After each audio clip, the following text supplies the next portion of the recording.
नमस्ते साथियों, वंदे मातरम, भारत माता की जय, जय गौ मां। साथियों, जय आयुर्वेद, राजीव भाई अमर रहे। साथियों, अभी जो आपको एक शांति दिखाई दे रही है, ये तूफान से पहले की शांति है। से बड़ा डर जिस चीज का था वह उस मोड़ पे आके हम खड़े हो चुके। साथियों, लोकसभा में आने वाला है मानसून सत्र में उसका ड्राफ्ट जो है उसका तैयार हो चुका है। उसका नाम क्या है बिल का? बिल का है हेल्थ लॉ ड्राफ्ट है, health law draft bill, public health bill के नाम से। साथियों, मैं फिर कह रहा हूं, अभी जो आप ये देख रहे हो, जो शांति देख रहे हो, तूफान से पहले की शांति है। इतना बड़ा आपके जीवन में तूफान आने वाला है, समझ नहीं आएगा। आज अभी समझ सकते हो, क्योंकि अगर वो बिल पास हो गया तो हम ये वीडियो बनाने के लायक भी नहीं रहेंगे। एग्जैक्टली ये बात आप समझ लेना। तो साथियों, शुरू करते हैं। मुख्य बिंदु पे बस चर्चा करेंगे कि वो उसमें समस्या क्या है। नाम जो है वो हेल्थ बिल के नाम पे, लेकिन उसमें है क्या। मैं एक बात इसमें समझा देता हूँ। साथियों, अभी जो ये पूरा प्रकरण चला, 2 साल जब पूरा प्रकरण चला और जब लोग समझने लगे और आप लोगों की वजह से जब उनका मिशन फेल होना शुरू हुआ और आप लोगों ने जो उनका अश्वमेध जो यज्ञ घोड़ा था वो रोक दिया, खासकर हरियाणा के संबंधित जिलों में वो घोड़ा को जब रोका अश्वमेध घोड़े को, तो उनको एक चीज समझ में आ गई कि ये जो लोग हैं ये इतनी आसानी से नहीं हार मारने वाले। इसलिए उन्होंने प्लान बी पे काम करना शुरू कर दिया है। और हमारी जो सबसे बड़ी एक जो समस्या या हमारी सबसे बड़ी एक सोच जो ये थी कि जो तीसरी लहर है ये क्यों नहीं आ रही, इसका कारण आज हमें समझ में ये आया है कि ये तीसरी लहर अब की बार प्लान बी के तहत लेके आने वाले पूरी तैयारी के साथ। क्योंकि अगर उसी तैयारी में ये ले आते तो आप दोबारा से उसको फेल कर सकते थे। अब की बार इनका कोई प्लान फेल ना हो किसी कानून का सहारा लेके, इसलिए इन्होंने प्लान बी पे जो काम किया है। अब ये जो लहर आएगी, लिख लेना, ये लहर इस बिल के पास होने के बाद ही आएगी। तब तक वो लहर रहेगी चाइना में, तब तक वो लहर रहेगी दूसरे देशों में, लेकिन भारत में तभी आएगी जब ये बिल पास हो जाएगा। क्योंकि जिस दिन ये बिल पास हो गया आप कुछ भी नहीं कर पाओगे। देवेंद्र भाई, इस बिल के बारे में मोटी मोटी आप बताना शुरू कर दिए। इस बिल में ऐसा है क्या? 2-3 चीजें मैं आप दोस्तों को बता दूं भाई कि एक तो दूसरे देशों में अभी लहर आती रहेगी, उसके मैं बीच में आपको छेड़ देता हूँ। हाँ। चाइना मॉडल, क्योंकि अभी वो लहर चाइना में क्यों है? क्योंकि ये जो बिल का जो प्रारूप है वो चाइना में कभी का लागू हो चुका है। ये बात ध्यान रखने वाली है। वहां पे जो तीसरी लहर इसलिए सबसे पहले आई है क्योंकि ये सारे के जो इस बिल में चीजें हैं वो सारी ऑलरेडी चाइना में हैं। तो वो चाइना की तरह आप लोग विरोध ना करो। आप लोगों के हाथ किस तरह बांधने हैं वो इस बिल में लेके आएंगे, तब चाइना से उसको बॉर्डर पे क्रॉस कराएंगे। देखो, एक चीज मैं आपको बताऊं कि चाइना हमारे से लगभग 20 साल 25 साल आगे है और टेक्नोलॉजी में तो 50 साल आगे है। लेकिन जो अभी यहाँ हो रहा है वो चाइना में 15 साल पहले, जब 20 साल पहले जिस टाइम पे ये कम्युनिस्ट नहीं आए थे, फासिस्ट नहीं आए थे वहां, उससे पहले का दौर में अभी इस वक्त हम लोग हैं। यानी कि जिस तरह उन्होंने डिक्लेयर कर दिया कि कम्युनिस्ट पार्टी ही रहेगी, 1 पार्टी गवर्नमेंट रहेगी, उसी तरह से 1 पार्टी गवर्नमेंट या एक ही आदमी देश का मुखिया रहेगा, वो भी यहाँ पर डिक्लेयर जिस दिन हो जाता है, समझ लीजिए चाइनीज मॉडल वहाँ लागू हो जाएगा। तो अभी वहां पर ये चीज है। अभी मैं आपको 2 चीजें ये दिखा रहा हूँ, मैं आपको दिखा भी देता हूँ। मैं अभी जो मैंने रेफरेंस लिया है, मैंने ये टाइम्स ऑफ इंडिया, जो इंडियन एक्सप्रेस की ये रिपोर्ट है, आपके सामने नजर आ रहा होगा। ये जो न्यू हेल्थ लॉ ड्राफ्ट है, 4 टायर सिस्टम है। मैं इसको जस्ट बता देता हूँ। इसके अंदर क्या है, इस चीज को समझना पड़ेगा आपको। एक अपने देश के अंदर 1895 में 1897 में एक एक्ट है, 1897 का एपिडेमिक डिजीज एक्ट है। उस एक्ट को रिप्लेस करने के लिए ये प्रपोज किया गया है, ये एक्ट जिसका नाम है नेशनल पब्लिक हेल्थ एक्ट। अभी फिलहाल जो हमारा मानसून सत्र है उसमें इसको पेश किया जाएगा। ड्राफ्ट तैयार हो रहा है। 4 टायर सिस्टम है कि हेल्थ मिनिस्ट्री क्या डिफाइन करेगी, केंद्र का क्या रोल होगा। हेल्थ मिनिस्ट्री मतलब केंद्र का रोल मतलब हेल्थ मिनिस्ट्री, और दूसरे नंबर पे जो स्टेट है उसका क्या रोल रहेगा। स्टेट के बाद फिर डिस्ट्रिक्ट लेवल पे क्या होगा, फिर लोकल लेवल पे क्या होगा। 4 जगह पे इसके प्रावधान किए गए हैं कि आपकी ताकतों को अब पूरी तरह से डिफाइन किया जाएगा। जैसे आपको ध्यान हो, अभी जब एडवोकेट नीलेश ओझा ने जब मुंबई के अंदर, मुंबई हाईकोर्ट के अंदर, महाराष्ट्र हाईकोर्ट में जब उन्होंने अपने केसेस डाले और जब हाईकोर्ट ने जब सरकारों से पूछा कि आपके कौन से वो रिसर्च हैं, आपकी कौन सी वो फाइंडिंग्स है और वो मिनट्स ऑफ मीटिंग दिखाओ जिसमें तुम कह रहे हो कि एक्सपर्ट ने कहा है कि ऐसा होगा, एक्सपर्ट की राय है कि तुमको ये लगाना है या ये लगाना है, तो एक्सपर्ट कौन है वो दिखाओ और उनकी वो मिनट्स ऑफ मीटिंग दिखाओ और किस किसने क्या क्या कहा। तो सरकार के पास कोई भी एविडेंस नहीं था, किसी भी तरह का कोई वो नहीं था, तो सरकार फंस गई थी वहां पे। और जिस टाइम पे आपको याद हो 21-22 तारीख की बात है ये, जिस टाइम फंस गई सरकार, तो सरकार ने कहा हमें 1 हफ्ते का टाइम दो, और जज ने कहा कि 1 हफ्ते का नहीं, तुम्हें कल 2:30 बजे हमें वो सारा रिकॉर्ड देना है, सारा रिकॉर्ड जितना आज तक का तुम्हारे पास प्रूफ है, जितने भी सबूत हैं कि बीमारी, इलाज, इसके लिए जो भी लग रहा है, जो मैंडेट्स हैं तुम्हारे, इस मैंडेट को जस्टिफाई करने वाले, हमको सारे सबूत चाहिए 2:30 बजे तक।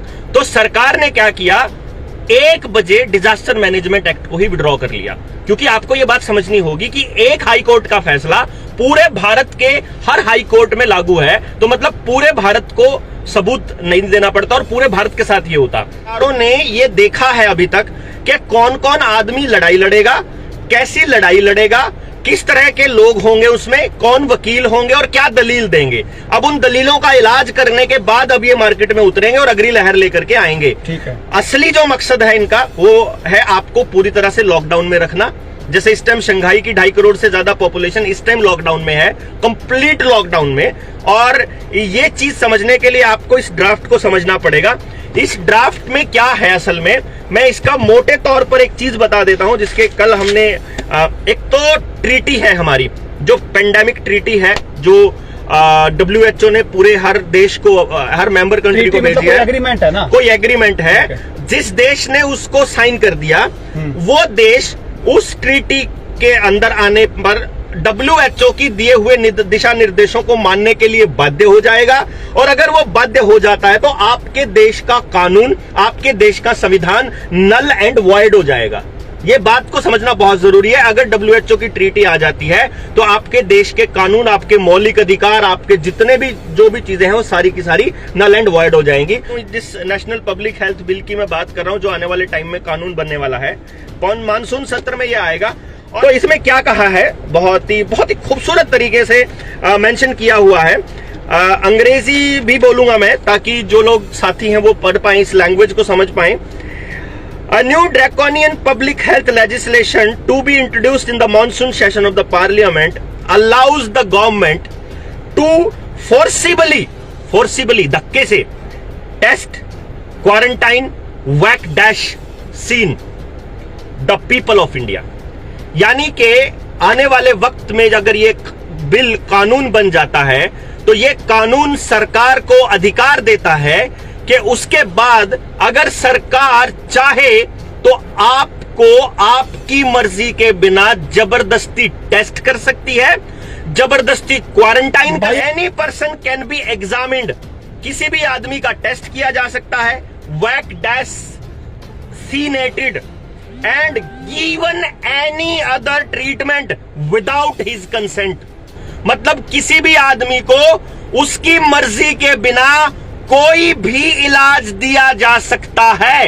यानी आपको बुखार हो गया, आप कहते हो कि मैं आयुर्वेद के हिसाब से व्रत रख के खाली पेट रह के मैं अपना ठीक करना चाहता हूं। यहाँ जो सुनने लायक जो बात है, मैं निवेदन करता हूँ, मैं हाथ जोड़ रहा हूँ, हम किसी पार्टी से, हमें आज लड़ाई पार्टी की नहीं इंसानियत की है। और मैं खास जो अपने आप को ये कहते हैं कि हम राष्ट्रवादी हैं, वो कहाँ गया वो लोग जो राष्ट्रवादी अपने आप को मानते हैं। आप आयुर्वेद, अब आपका आयुर्वेद से इलाज कराने का हक छीना जा रहा है साथियों। आयुर्वेद क्यों? आपका होम्योपैथी से, आपका नेचुरोपैथी से, अब दुनिया की कोई ताकत आपको किस चीज से इलाज करवाना है, आपको कोई बचाने वाला नहीं। आपको एक ही पैथी से इलाज दिया जाएगा। आज पूछिए नुकुर, आप उस जो आपके सत्ता में जो बैठे हैं जो लोग, उनसे पूछिए कि किस अधिकार पे आप ये बात कह रहे हो, किसने आपसे पूछा। साथियों, आप लोग पूछना शुरू करिए। हमारा किसी पार्टी से विरोध नहीं है, हमारा विरोध ये है कि हमें जीने का अधिकार तो दे दीजिए, हमें जीने का अधिकार तो छोड़ दो। आगे जो बात आएंगी, मैं एक बात आज पहले अभी इससे पहले बता रहा हूं, जो हमारा कोई पीछा छुड़वा दे, हम उस पार्टी के गीत गाएंगे, हम कभी टिकट नहीं मांगेंगे, उसकी सदस्यता लेंगे उस पार्टी की। लेकिन हमारी ये बात कोई पार्टी उठा दे, इस भारत में कोई पार्टी हमारी बात उठा दे, हम उसका प्रचार करेंगे। लेकिन इंसानियत के नाते इस इंसानियत को कोई बचाने वाला, कोई पार्टी वाला हो तो हमारी आवाज उठा दे, हम उसके गीत गाएंगे। अगली लाइन समझिए, this legislation allows the government to force people, यानी ये लोगों को जबरदस्ती करना, इसमें सरकार को ये मतलब ताकत देती है फॉर सोशल डिस्टेंसिंग, यानी सरकार जबरदस्ती सोशल डिस्टेंसिंग करवा सकती है इस कानून के हिसाब से। And to carry out the surprise inspection, यानी कि अचानक inspection of the place they live and work in, यानी जहां आप रहते हो और जहां आप काम करते हो वहां औचक निरीक्षण का अधिकार देती है ये सरकार के आदमी को। अब इसमें मैं जोड़ दूं बात है, जो लोग मेरे जैसे जो लोग थे वो ये सोच रहे थे कि भाई चलो सरकार अगर कहीं बाहर नहीं जाने देगी तो मैं अपने खेत में रह के काम चला लूंगा, अपने घर में रह के काम चला लूंगा, मैं दुनियादारी से नाता तोड़ दूंगा। लेकिन मुझे ये चीज नहीं लेनी है, मुझे इसमें नहीं जाना, मुझे अपने बच्चों को बचाना है। अब वो आपका अधिकार नहीं रहा। आप अपने घर में, अपने खेत में जहां भी होगे, आप पे निरीक्षण के नाम पे आपको चिन्हित कर करके आपको ठोका जाएगा। ये कहना चाहता ये कानून, और ये मैं और देवेंद्र भाई नहीं कह रहे, ये कानून कोई भी गूगल से सर्च करके आप इसका ड्राफ्ट निकाल सकते हो। अगर एक बात भी हम गलत इसमें कहें तो हमारे जूते मारना सिर पे। अगली पॉइंट है, the draft law also allows the government to kill birds and animals, यानी कि इसका मतलब ये है जैसे इस बीमारी के ये जानवरों को भी लगाए जा रहे थे, भैंसा का भी ला दिए, कुत्ता का भी ला दिए, अब ये ड्राफ्ट जानवरों को और पक्षियों को मारने का अधिकार देता है सरकार को। समझिए भाई, अब सुनिए मेरी बात ध्यान से। ये जो गाय का जो हम बार बार नाम लेते थे, उनको पता है कि जिस देश में गाय है, उस गाय और संस्कृति है, उसको कोई मिटा नहीं सकता, क्योंकि वो गाय हमारी खेती का अधिकार थी। अगर मेरा कोई कल को डीएपी बंद करता, कोई यूरिया बंद करता, तो मैं मेरे पशुधन से खाद बना के वहां पे डाल सकता था। अगर मेरे पास तेल ना हो तो मैं बैल से खेती कर सकता था। अगर मेरे पास कुछ भी ना हो तो मैं अपने दूध से, सारी चीजों से अपने घर पे गुजारा कर सकता साथियों। लेकिन आज मेरी बात आप लिख लेना, जिस तरह से पहले बीमारी के नाम पे, मैं नाम ले रहा हूं, संघ और बीजेपी के लोगों ने लोगों को ठुकवाने का काम किया, अगली जब लहर आएगी वही लोग सरकार के कहने पे, सरकार ये कहेगी कि जो ये गाय और जो भैंस है इनकी वजह से वायरस की समस्या है, वही लोग जो अपने आप को राष्ट्रवादी कहते हैं, इन सरकारों के चंगुल में आके ये जो रोड पर जो घरों में जो गाय है इनका वध करेंगे और उनको लगेगा कि हम राष्ट्रवादी हैं। साथियों, कांग्रेस तमाशा देखिए, कांग्रेस तो चाहती ये है कि इस देश से गाय खत्म हो। लेफ्टिस्ट तो चाहते भी यही है कि इस देश से गाय खत्म हो। आम आदमी पार्टी की सरकार ने तो कभी गाय की सपोर्ट ही नहीं की, और मैं बीजेपी संघ के लोगों को दिखाऊंगा, वो सरकार के कहने पर राष्ट्रवाद का भरम होते हुए उनको लगेगा कि हम राष्ट्रवादी देश को बचाने निकले। जिस तरह लोगों को ठोका, उसी तरह सबसे पहले शिकार होंगी हमारी गाय जो रोड पे हैं, उसके बाद शिकार होंगी घरों वाली, क्योंकि सरकार, उनको पता है कि जब तक पशुधन किसान के खेत में है उसको कोई दुनिया की ताकत हिलाने वाला, गुलाम बनाने वाला नहीं है। तो सबसे पहला जो टारगेट होगा वो पशुधन का होगा। साथियों, ये लिख लेना, इस बात को आज नोट कर लेना, क्योंकि इसमें एक रिसर्च दी जाएगी कि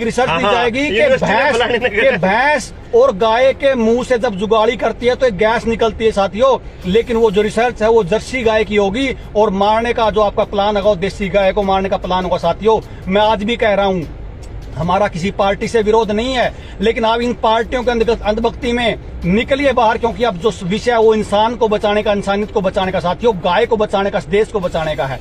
हाथ जोड़ रहे हैं आपसे। अगर आपको कहीं हमसे बात करनी हो, हम आपके घर पे आ जाएंगे। समझ लीजिए बात को, विषय इतना बड़ा है, हम आगे मुंह दिखाने लायक नहीं बचेंगे। आगे सुन लो, एक बार इसको साथियों शेयर करते रहो। अभी जाना बहुत जल्दी है, बाहर वेट कर रहे हैं। The bill empowers the state and the local government to take the appropriate measures, यानी ये कानून सरकार को ऐसे कदम उठाने के अधिकार देती है जिसमें क्वारंटाइन करना हो आदमी को, अगर अकेला गिरना हो एक डब्बे के अंदर तो सरकार को अधिकार होगा। डिकंटेमिनेशन द स्पेसीज, आसपास के रास्ते में छिड़काव करना, वो क्या है का उसका आइसोलेटिंग द इन्फेक्शियस एजेंट्स, यानी ऐसे लोग जो फैलाते हैं वायरस, उन लोगों को अलग करके मतलब उनको आइसोलेट करना, एनिमल बर्ड को डिस्ट्रॉय करना, और सरप्राइज बर्ड को मतलब एक ऐसी बीमारी, इसका मतलब आएगी 200% ये बीमारी एक ऐसी लेके आएंगे जिसका जो ठिकरा है वो एनिमल पर, बर्ड्स पे फूटेगा। बस अगली चीज और, मेडिकल एग्जामिनेशन किया जा सकता है, लेबोरेटरी टेस्ट किया जा सकता है, लेबोरेटरी एग्जामिनेशन। आपको ध्यान हो, जब मेरी गिरफ्तारी हुई थी तो मैंने 16 सेक्टर के जो मेडिकल अस्पताल है वहां पे जो पीजीआई है, छोटी पीजीआई, उसमें मैंने अपना टेस्ट करवाने से मना कर दिया था। मैंने विरोध किया, मैंने बोला ये मेरा शरीर है, मैं नहीं लूंगा, कोई टेस्ट नहीं कराऊंगा। सरकार को, पुलिस वालों को मेरा डिसीजन मानना पड़ा और मुझे वो ऐसे ही लेकर के गए थे, और फिर जुगाड़ किया उन लोगों ने अपने आप से। उसके बाद इस कानून के बाद आपका जबरदस्ती टेस्ट हो सकता है, सब कुछ है। आपका डीएनए सैंपल लिया जा सकता है, आपका ब्लड सैंपल आपकी मर्जी के बिना लिया जा सकता है। आप ये समझो कि आपकी निजता के कोई मतलब नहीं है, आपके ऊपर केवल आरोप लगाना है, और आपके ऊपर कोई भी टेस्ट, कोई भी इलाज, कोई भी ये जो लगाते हैं ये केमिकल आपके शरीर में डाला जा सकता है। और साथियों, इसका शिकार सबसे पहले होंगे हमारे जैसे लोग, ये ध्यान रखना। हाँ। इसलिए मैं कह रहा हूँ, हो सकता है हम कुछ दिन बाद आपको कहीं भी ना मिले, ढूंढने से भी ना मिले, और ना वीडियो में मिले, ना कहीं आपको ढूंढने से भी ना मिले। और सबसे बड़ी बात, ये सब कुछ बिना उस आदमी के मर्जी के किया जा सकता है। आपकी माँ, बहन, बेटा, बेटी, कोई नहीं बख्शा जाएगा, आप किसी को नहीं बचा पाओगे। जो 2002 में हुआ था, नरसंहार का दौर आने वाला है, वही वैसा ही जो जिसकी मैं बात कर रहा था। आपको संभलने का मौका भी नहीं दिया जाएगा। अभी 4+1 यानी 4+1G जो टेस्टिंग चलेगी उन रेडिएशंस की, उसी टाइम पर ये कानून आएगा, उसी टाइम पर लोग सड़कों पे गिरने पड़ने लगेंगे, उसी टाइम पर अगली लहर का नाम लेकर के आपको जबरदस्ती उठाया जाएगा। उसी टाइम पर ये लोग तैयारी कर चुके हैं। आपको कितनी तैयारी करनी है ये देखना है। आप अपने जैसे कितने लोगों को इकट्ठा कर सकते हो, आप अपने जैसे लोगों को कितना कर सकते हो। आप अगर आज भी अंधभक्ति में डूबे हुए हो, आपका सर्वनाश निश्चित है। किसी भी पार्टी की अगर ये बात कोई उठाने वाला हो, इसका बिल का कोई विरोध करने वाला हो आपकी पार्टी में, हमें बताइए। हम उसका 1 रुपया कहीं नहीं लगने देंगे। घर से पेट्रोल फूंक के उस पार्टी का प्रचार करेंगे। लेकिन साथियों, निकलिए इससे बाहर। आप अगर किसी पार्टी में जाके अपनी सेटिंग करना चाहते हो, अपना घर बसाना चाहते हो, अपने आप को अमीर देखना चाहते हो, तो भूल जाइए, ऐसा कुछ नहीं होने वाला। कोई पैसा, कोई दौलत, कोई प्रॉपर्टी काम नहीं आने वाली है, काम नहीं आने वाली है। पूरे मतलब कुनबे इतिहास बनने वाले हैं। कि मैं फलानी पार्टी से हूँ, मेरा वर्कर बनिए, मेरा साथ दिए, जुत्ते मारिए उसको पूछिए बात। ये जितना शेयर उसका करिए, इसको डाउनलोड कर लीजिए, क्योंकि हो सकता है ये इसके बाद ये पेज ना बचे। वंदे मातरम साथियों, भारत माता की जय, जय गौ मां साथियों।